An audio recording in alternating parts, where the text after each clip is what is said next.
How you doing? My name is Nick, and I'm a first-year grad student at Widener University.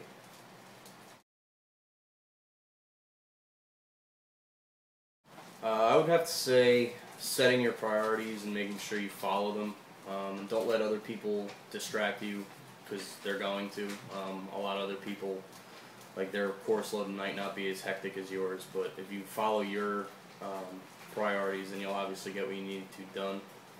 Also, if you find your most productive spot or your most productive time to study, try and base your schedule around that, because changing it up all the time might not work.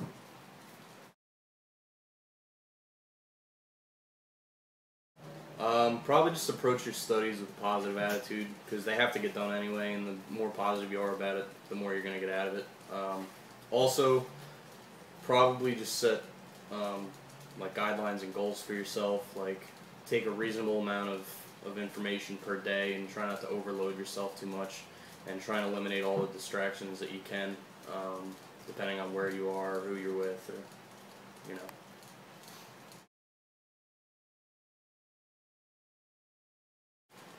Probably go to your professor, talk to him, review the material again, try and figure out what you got wrong and why it was wrong, and then if it continues to happen, probably just try and find a different way to study. Like instead of just looking at the PowerPoints, try and use your book or your notes, or studying with a friend, or just try and use a different method.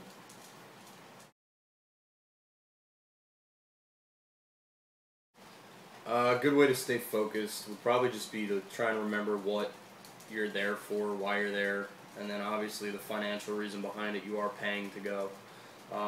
But also set your priorities straight, make a to-do list or a goals list, or write out a calendar, like when your tests are, when your papers are due, and stuff like that, and try not to get too sidetracked by all the extra things that are going on around you.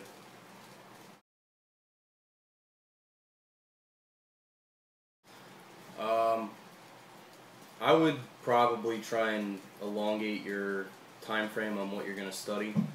So if you're used to cramming the night before, try not to do that, because then you're going to be mixing up information on the day of the test.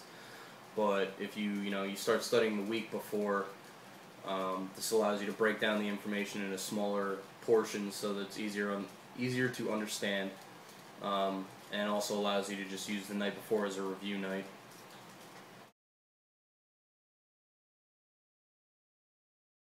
If there was a student suffering in one of my classes, I'd probably just tell them to use as many resources as possible, like the professor, a classmate, online notes, the book, or there's even tutors available throughout campus.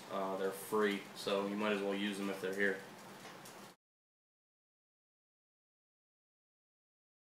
Some advice would probably just be not to panic. It is a change from high school, but it's not a drastic change. And also to not overload your schedule. Allow yourself some downtime, but also make sure you get your classwork done, and you're also doing any extracurricular things that you're doing, because it'll allow you to structure a schedule better. And also use the resources that are available to you, like the writing center or your professors or the tutors or your roommate or anything like that.